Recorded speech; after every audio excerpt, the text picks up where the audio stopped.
विद्यार्थी मित्रों, मारू नाम छे भायाणी प्रीतिबेन। हूँ श्री सनाड़ा प्राथमिक शाळा में सामाजिक विज्ञान विषयनो अभ्यास करावुं छुं। विद्यार्थी मित्रों, तमे धोरण 7 ની અંદર પાઠ 10 માં વાતાવરણના ઘટકો ભણી ગયા। એ પર્યાવરણના ઘટકો છે, એમાં 4 ઘટકોનો સમાવેશ થાય છે: જલાવરણ, મૃદાવરણ, વાતાવરણ અને જીવાવરણ। તો વિદ્યાર્થી મિત્રો, આ ત્રીજું ઘટક જે વાતાવરણ છે, એ વાતાવરણનું નિર્માણ કેવી રીતે થયું, એ વાતાવરણનો ઉદ્ભવ કેવી રીતે થયો, એમાં કયા કયા વાયુઓનો સમાવેશ થાય છે અને એ વાયુઓ છે એની આપણા સજીવો ઉપર શી અસર થાય છે એ સમજવા માટે આજે આપણે પાઠ 11 વાતાવરણની સજીવો ઉપર અસર ભણીશું। વિદ્યાર્થી મિત્રો, તમે સૌ જાણો જ છો કે પૃથ્વી છે એ ધબધબતા વાયુનો ગોળો હતો। હજારો વર્ષો પહેલા સૂર્યમાંથી આ પૃથ્વીનો ધબધબતા વાયુનો ગોળો છે છૂટો પડ્યો હતો।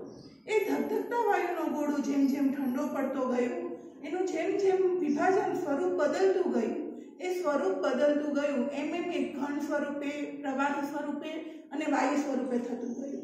પૃથ્વીનો જે ધબધબતો ગોળો છે એનું ઘન સ્વરૂપ થયું એને આપણે મૃદાવરણ તરીકે ઓળખીએ છીએ। એનું જે પ્રવાહી સ્વરૂપ થયું એને આપણે જલાવરણ તરીકે ઓળખીએ છીએ અને એનું જે વાયુ સ્વરૂપ છે એને આપણે વાતાવરણ તરીકે ઓળખીએ છીએ। તો આજે આપણે ભણશું વાતાવરણની સજીવો ઉપર અસર અને એનું નિર્માણ। વિદ્યાર્થી મિત્રો, આપણે સૌ જાણીએ છીએ કે વાતાવરણનું નિર્માણ એ પૃથ્વીના ઉપર હજારો વર્ષો પહેલા થયું હતું। તો પૃથ્વીની ફરતે વીંટળાયેલા હવાના આવરણને આપણે વાતાવરણ કહીએ છીએ। પૃથ્વી, તમે અહીંયા ગોળો જોઈ શકો છો, પૃથ્વીનો ગોળો। આ પૃથ્વીની ફરતે વીંટળાયેલા હવાના આવરણને વાતાવરણ કહે છે। કોઈ એ નથી જાણતું કે પૃથ્વીનું વાતાવરણ કેટલા કિલોમીટર સુધી વિસ્તરેલું છે।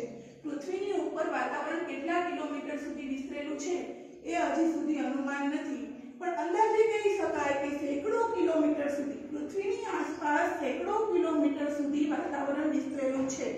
પરંતુ જ્યાં સુધી આપણે વૈજ્ઞાનિકોને એ લોકો એવું માને છે કે જ્યાં સુધી ગુરુત્વાકર્ષણ બળની અસર રહેલી છે ત્યાં વાતાવરણ પૂરું થાય એવું માનવામાં આવે છે। ગુરુત્વાકર્ષણ બળ એટલે તમે સૌ જાણો છો કે પૃથ્વી દરેક વસ્તુને પોતાની તરફ આકર્ષે છે। જેમ કે આપણે ઉપરથી ચોક નાખશું તો એ નીચે પડશે, ઉપર તળો ઉછાળશું તો એ બોલ નીચે પડશે। તો પૃથ્વી છે એ કોઈ પણ વસ્તુને પોતાની તરફ આકર્ષે એને ગુરુત્વાકર્ષણ બળ કહે છે। તો આ ગુરુત્વાકર્ષણ બળ છે એની વાતાવરણની જ્યાં સુધી એની અસર રહેલી છે, પૃથ્વીની સપાટીથી સેંકડો કિલોમીટર સુધી જ્યાં સુધી એની અસર રહેલી છે ત્યાં સુધી વાતાવરણ છે એવું માનવામાં આવે છે। પણ જનરલી વાતાવરણનો મહત્વના વાયુઓ છે, વાતાવરણની અંદર રહેલા મોટા ભાગના વાયુઓ છે એ પૃથ્વીની સપાટીથી 32 કિલોમીટર સુધીમાં જ આવેલા છે। 99% વાયુઓ છે એ પૃથ્વીની સપાટીથી 32 કિલોમીટર સુધીમાં જ આવેલા છે। અહીં તમને વાતાવરણના વાયુઓ આપેલા છે, તમે સૌ જોઈ શકો છો કે વાતાવરણના વાયુઓ। તો વાતાવરણમાં ઘણા વાયુઓ આવેલા છે, પણ મુખ્ય વાયુઓ nitrogen, oxygen, organ, carbon dioxide અને અન્ય વાયુઓ, બરોબર। તો અહીં મેં તમને એક પૃથ્વીનો ગોળો આપેલો છે, એની અંદર તમને કયો વાયુ કેટલા પ્રમાણમાં આપેલો છે એ આપેલું છે। તો નાઇટ્રોજન વાયુ છે એ 78%, એટલે કે મોટા ભાગનો આ બ્લુ કલરનો જે દેખાય છે એ નાઇટ્રોજન વાયુ છે 78.3% આપેલો છે, જ્યારે ઓક્સિજન વાયુ છે એ 20.99% આપેલો છે। ઓર્ગન વાયુ છે એ 0.94% આવેલો છે, જ્યારે કાર્બન ડાયોક્સાઇડ વાયુ છે એ 0.03 આવેલો છે અને અન્ય વાયુઓ ફક્ત 0.01% માં રહેલા છે। આમ વાતાવરણ વાયુ, પ્રવાહી અને ઘન તત્વોનું બનેલું છે। વાતાવરણ છે એ વાયુઓનું, પ્રવાહી અને ઘન તત્વોનું બનેલું છે। વાતાવરણમાં રહેલા ઓક્સિજન અને નાઇટ્રોજન વાયુ જીવસૃષ્ટિ માટે અગત્યના છે। વાતાવરણની અંદર રહેલા ઓક્સિજન, એટલે ઓક્સિજન આપણે ન હોય તો આપણે શ્વાસ લઈ શકીએ નહીં, ઓક્સિજન ન હોય તો કોઈ પણ સજીવ જીવી શકે નહીં, વૃક્ષો પણ, એને પણ ઓક્સિજન જોઈએ છે। એટલે ઓક્સિજન મહત્વનો વાયુ છે અને બીજો વાયુ નાઇટ્રોજન છે। ત્રીજું છે વાતાવરણમાં ધુમ્મસ, ઝાકળ, વાદળ, બરફના કણો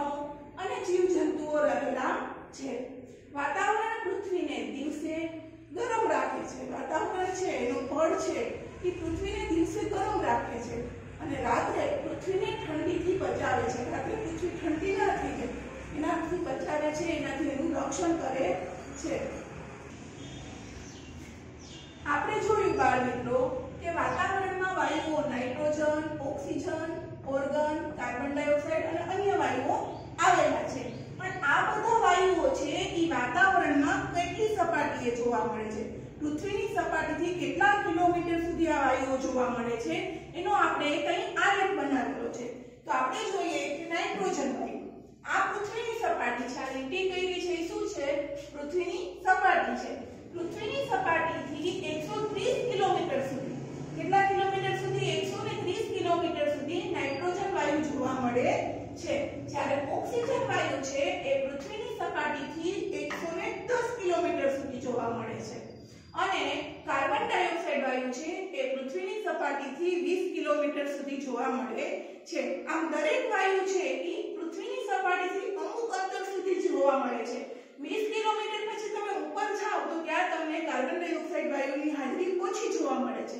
જ્યારે તમે 110 કિલોમીટર પૃથ્વીની સપાટીથી 110 કિલોમીટરની ઊંચાઈ પછી જાઓ તો ત્યાં તમને ઓક્સિજનની હાજરી ઓછી જોવા મળે છે અને તમે પૃથ્વીની સપાટીથી 130 કિલોમીટરની ઊંચાઈ પછી જાઓ તો ત્યાં તમને નાઇટ્રોજનની હાજરી જોવા મળતી નથી. એવી જ રીતે બીજા વાયુઓ છે હાઇડ્રોજન અને હિલિયમ. તો હાઇડ્રોજન વાયુ અને હિલિયમ વાયુ એવા છે કે જે પૃથ્વીની સપાટીમાં 130 કિલોમીટર પછી જોવા મળે છે. 130 કિલોમીટર ઊંચાઈ છતાં એનાથી ઉપરના સ્તરે આપણને હાઇડ્રોજન અને હિલિયમ વાયુની હાજરી જોવા મળે છે. આપણે અત્યાર સુધી જોયું કે વાતાવરણનું નિર્માણ કેવી રીતે થાય છે, વાતાવરણ એટલે શું અને વાતાવરણમાં કયા કયા વાયુઓ કેટલા કિલોમીટર સુધી આવેલા છે. હવે આપણે જોવાનું છે કે વાતાવરણની સ્તર રચના કેવી છે. વાતાવરણની સ્તર રચનાના 4 પેટા વિભાગ કરવામાં આવે છે.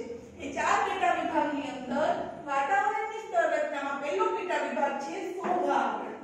શોભા આવરણ એ એવું આવરણ છે કે જે પહેલું આવરણ છે કે જે વાતાવરણના સ્તરમાં પ્રથમ આવેલું છે. આપણે બાળ મિત્રો જોઈએ છીએ કે પૃથ્વીની સપાટીની ફરતે આવેલા વિખરાયેલા હવાના આવરણને વાતાવરણ કહે છે. આ વાતાવરણની અંદર આપણે જોઈએ છીએ અત્યારે શોભા આવરણ. તો શોભા આવરણ છે એ પૃથ્વીની સપાટીથી કેટલા કિલોમીટર સુધી આવેલું છે એ સમજવા માટે આપણે પહેલા પૃથ્વીને જોવી પડશે, પૃથ્વીને સમજવી પડશે અને પૃથ્વી ઉપર આવેલા વૃત્તો અને કટિબંધોને સમજવા પડશે. આ વસ્તુ આપણે પહેલા સમજી ગયા છે પણ છતાં એક વખત જોવી જરૂરી છે. જેમ કે જોઈએ કે પૃથ્વી, અહીં પૃથ્વીનો ગોળો આપેલો છે. એમાં જે વચ્ચેનો વૃત્ત છે એને આપણે 0 અક્ષાંશ વૃત્ત કહીએ છીએ, જેને આપણે વિષુવવૃત્ત કહીએ છીએ. વિષુવવૃત્તથી ઉત્તર ભાગે 23.5 અને દક્ષિણ ભાગે 23.5 આટલા અક્ષાંશોની વચ્ચેના કટિબંધને આપણે ઉષ્ણકટિબંધ કહીએ છીએ. ઉષ્ણકટિબંધ એટલે કે ગરમ કટિબંધ, જ્યાં હવા આબોહવા કેવી રહે છે? ગરમ રહે છે, જ્યાં સૂર્યના કિરણો સીધા પડે છે. આવી ગરમ રહેતી આબોહવા છે એ વિષુવવૃત્ત આગળ આવેલી હોય છે. એનું બીજું કટિબંધ છે એ છે સમશીતોષ્ણ કટિબંધ, જે 23.5 અને 66.5 અક્ષાંશ વૃત્તની વચ્ચે આવેલું છે. 23.5 અક્ષાંશ વૃત્ત અને 66.5 અક્ષાંશ વૃત્તની વચ્ચે આવેલું કટિબંધ સમશીતોષ્ણ કટિબંધ છે. એવી જ રીતે 23.5 દક્ષિણ અક્ષાંશ વૃત્ત અને 66.5 દક્ષિણ અક્ષાંશ વૃત્તની વચ્ચે આવેલું કટિબંધ છે એ છે સમશીતોષ્ણ કટિબંધ છે. તો સમશીતોષ્ણ કટિબંધ છે ત્યાં સૂર્યના કિરણો સહેજ ત્રાંસા પડે છે. સૂર્યના કિરણો સીધા પડે છે, અહીં સહેજ ત્રાંસા પડે છે. અને ત્રીજું કટિબંધ છે એ છે શીત કટિબંધ, જે પૃથ્વીની સપાટીની ઉત્તર અને દક્ષિણે આવેલું છે, જે 66.5 થી 90 અક્ષાંશ સુધી, 66.5 થી 90 ઉત્તર ધ્રુવ સુધી આવેલું છે. તો આ ત્રણેય કટિબંધ ઉપર શોભા આવરણ છે એ અલગ અલગ જોવા મળે છે. તો આપણે પહેલા એ જોઈએ કે શોભા આવરણ છે એની ઊંચાઈ વિષુવવૃત્ત ઉપર કેટલી છે. જ્યાં વિષુવવૃત્ત આવેલું છે પૃથ્વીની સપાટીનો મધ્ય ભાગ છે અને જે વિસ્તાર પૃથ્વીની સપાટી પર મધ્ય ભાગમાં આવેલું છે, ઉષ્ણકટિબંધમાં આવેલું છે, ત્યાં શોભા આવરણની ઊંચાઈ 16 કિલોમીટર જોવા મળે છે. કેટલા કિલોમીટર જોવા મળે છે? 16 કિલોમીટર. શોભા આવરણ છે એ પૃથ્વીની સપાટીથી 16 કિલોમીટર ઊંચાઈએ જોવા મળે છે. એના પછીનું છે સમશીતોષ્ણ કટિબંધ. તો ત્યાં જે પૃથ્વીની સપાટીનો જે ભાગ છે એ સમશીતોષ્ણ કટિબંધમાં આવ્યો છે, જ્યાં સૂર્યના કિરણો સે ત્રાંસા પડે છે, ત્યાં શોભ આવરણ 12 કિલોમીટરની ઊંચાઈએ જોવા મળે છે. ત્યાં શોભ આવરણની ઊંચાઈ 12 કિલોમીટર છે. એના પછી છે શીત કટિબંધ. શીત કટિબંધની અંદર શોભ આવરણની ઊંચાઈ 8 કિલોમીટર જોવા મળે છે. એના પછી આપણે જોઈએ કે આ શોભ આવરણ છે એ ઉષ્ણ કટિબંધ ઉપર 16 કિલોમીટર છે, શીત કટિબંધ ઉપર 12 કિલોમીટર છે અને સમશીતોષ્ણ કટિબંધ ઉપર 12 કિલોમીટર છે અને શીત કટિબંધ ઉપર 8 કિલોમીટર છે. તો અહીંયા જે એની ઊંચાઈ છે એ પ્રમાણે આપણે એની એક સીમા બંધાયેલી છે, એક બોર્ડર બંધાયેલી છે પૃથ્વી ઉપર. આ સીમાને આપણે શોભ સીમા કહીએ છીએ. શોભ સીમા કે જ્યાં પૃથ્વીની સપાટી ઉપર શોભ આવરણ પૂરું થાય એને શોભ સીમા કહે છે. જેમ શોભ સીમામાં તમે 1.5 કિલોમીટર એટલે 1.5 કિલોમીટર તમે ઊંચે જાઓ, પૃથ્વીની સપાટીથી તમે 1.5 કિલોમીટર ઊંચે જાઓ, એમ તાપમાન 6.5 સેલ્સિયસ ઘટતું જાય છે. 6.5 સેલ્સિયસ જેટલી ગરમી ઓછી થતી જાય છે. તો શોભ સીમા આપણે જોઈ. હવે આપણે જોઈએ કે શોભ સીમાથી ઉપર એટલે કે જ્યાં પૃથ્વીની સપાટી છે, પૃથ્વીની સપાટીમાં ઉષ્ણ કટિબંધમાં 18 કિલોમીટર ઊંચે અને શીત કટિબંધમાં 8 કિલોમીટર ઊંચે અને સમશીતોષ્ણ કટિબંધની અંદર 12 કિલોમીટર ઊંચાઈએ શોભ સીમા આવેલી છે. એ આપણે જોયું. એમ શોભ સીમાથી ઉપર જઈએ એટલે બીજું આવરણ આવે છે સમતાપ આવરણ. સમતાપ આવરણ. સમતાપ આવરણ એટલે શું? એટલે સમજીએ આપણે કે શોભ સીમા પૃથ્વીની સપાટી ઉપર આવેલા વાતાવરણની શોભ સીમા પૂરી થાય એ શોભ સીમા પછી 50 કિલોમીટરના અંતર એટલે કે પૃથ્વીની સપાટી એની ઉપર અમુક 12 કિલોમીટર 18 કિલોમીટર વાતાવરણ સુધી શોભ સીમા અને શોભ સીમાથી ઉપર 50 કિલોમીટરનું અંતર આવેલું હોય ત્યાં સમતાપ આવરણ જોવા મળે છે. સમતાપ આવરણની અંદર જેટ વિમાન છે એને હવા અનુકૂળ પડે છે એટલે જેટ વિમાનને ઉડવા માટે આ આવરણ છે માફક આવે છે. અને સમતાપ આવરણની અંદર 15 થી 35 કિલોમીટર ઊંચાઈ સુધી ઓઝોન વાયુ રહેલો છે. સમતાપ આવરણની અંદર 15 થી 35 કિલોમીટર ઊંચાઈ સુધી ઓઝોન વાયુ રહેલો છે. ઓઝોન વાયુનું પડ રહેલું છે. આ ઓઝોન વાયુ છે એ સૂર્યના પારજાંબલી કિરણોને શોષી લેવાનું કામ કરે છે. સૂર્યના પારજાંબલી કિરણોને શોષી લઈ પૃથ્વીને સૂર્યની સખત ગરમીથી બચાવવાનું કામ ઓઝોન વાયુ કરે છે.